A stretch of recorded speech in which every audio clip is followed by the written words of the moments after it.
So yeah, it's definitely really interesting, and I think the teams that know how to capitalize on getting their jungler ahead are probably going to be the best teams Well, for like luckily you this current guys season. have one of the best mid jungle duos in the entire league. So, Yeah, I would say it's uh, pretty good for us.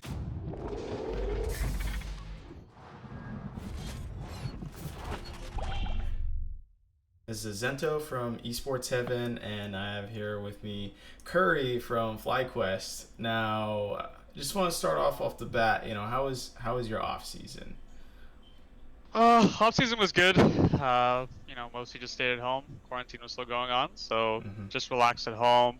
Uh, just kind of like started working out a bit, started cooking a bit, just like Oh, that's trying to good. keep myself busy. I had a lot of plans to travel, so those all got canceled. So I was just trying to find stuff to keep myself busy. Yeah. Obviously, played a ton of video games, Valorant and stuff. Pretty good off season, but I'm excited to start working again, honestly. So, how is it functioning, I guess, as a coach with everyone being separated? I mean, have you guys gotten back together for like the team house or something, or? No, like we pretty much stayed separate the entire time. I've gone a couple of times just to talk to the players individually, Mm-hmm. but we haven't had like any giant team meeting kind of thing. Mm. I mean, it's definitely been different. It's been weird after doing like the same job, the same work, like in person for 3 years, to suddenly be in like this kind of brand new environment where everything's just a lot different in terms of like how you work with players, how you work with players one on one, how you work in a team setting. Um, it just feels like there's a lot missing, a lot of like. I think the biggest thing missing is just like the camaraderie of just like being together, working Yeah. out problems and solutions together. And I think there's also just a general sense of like less urgency, I guess. Like I think when you're together, um, people are just kind of like a little bit more involved. Like honestly, like a lot bit more involved. Like more involved, more invested. Like you're there in person. You can't really hide behind anything. Mm-hmm. But definitely that does happen when you're online. Like whether it's intentional or not, people tend to zone out. People tend to lose a bit of focus. Don't take things as seriously, and that's not like an indictment of them. That's just like Yeah. that's just how it is, right? Like Yeah. in this Nature of the beast. yeah, it's just the nature of the beast. So Mm. it's definitely different. It's definitely challenging, but um, I think we did a pretty good job of like adapting and Mm. working around some of those issues. So, Viper has moved to Dignitas, and you guys retained Solo. Yeah. What made you guys feel like this was the right move? Aside from an infamous playoff series. Um, I mean, I love Viper. I worked with him like since last year. I think he's a great player, but I think just when it came to who synergized better with the other four players, Mm. whose playstyle just fit in more naturally with theirs, I think Solo just ended up being a much more natural fit. I think they're both really talented players in their own right, but just Solo brought a lot more to what the team needed than Mm-hmm. Viper did. Um, and just like going forward, he fit in way better. Viper struggled to kind of synergize, gel well with the other guys. So just in that sense, it just made a lot more sense to keep working on Solo.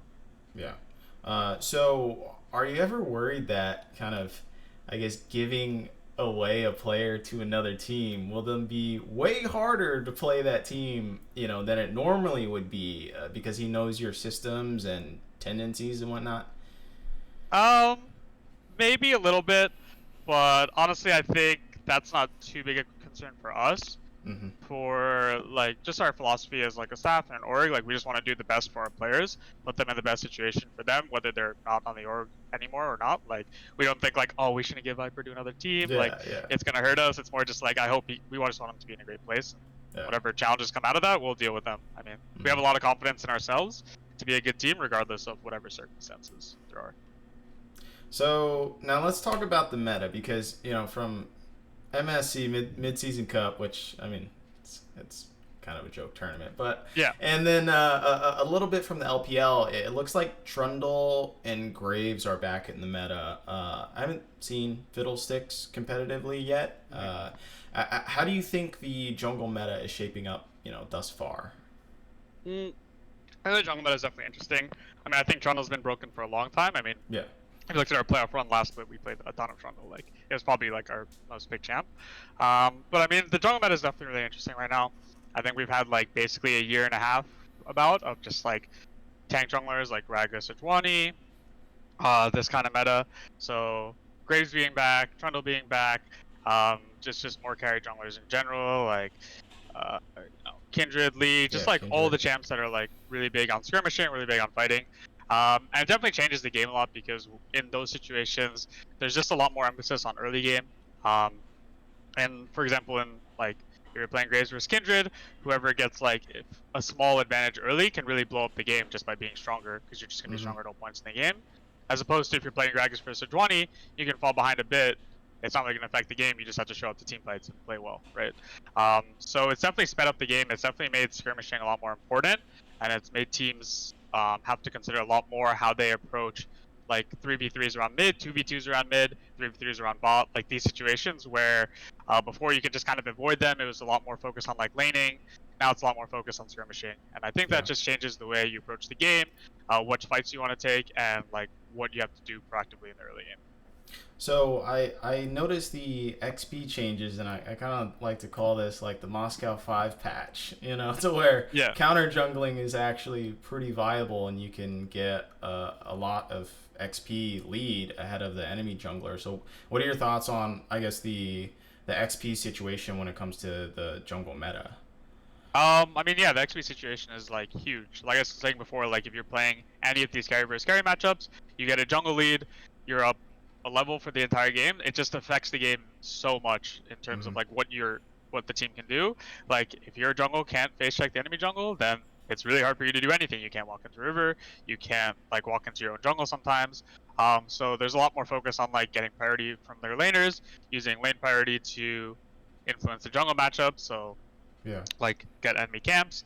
And there's also a lot of value in that same sense in junglers who are very self-sufficient and can like protect themselves, are like safe in most of their matchups to like farm, to not like get, even if the enemy has prio, they can still like get away and not Mm-hmm. be too far behind.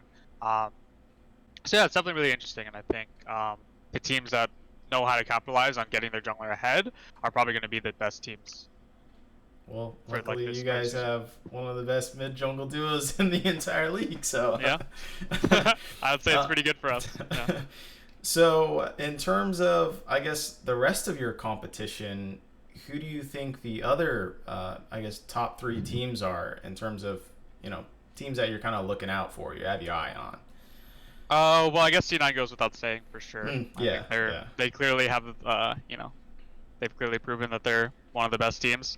Um, I think the other teams, other than C9 and us, I think EG are still a really strong team. We obviously Oh, played okay. them a lot from last playoffs. Mm-hmm. We played like what, like 8 matches against them in playoffs because we had two Yeah. two best of fives, which is like really crazy to think about. But yeah, we played them twice. They're a really strong team. They have a really strong defined play style. Like they also play really heavily around mid jungle, so they're like a natural like matchup with us where it's a lot about like fighting them around mid. I think they play really well around their bot lane as well. Like when they do get mid jungle leads, the way they translate to bot, and I think they just team fight pretty well.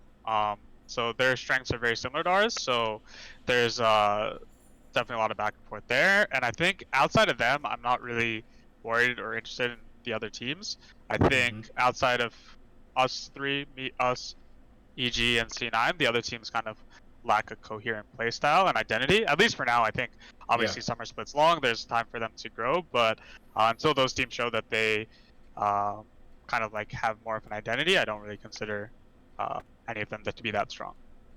So you aren't even worried about the whole super team kind of TSM? To be honest, I don't think really anything has changed for them.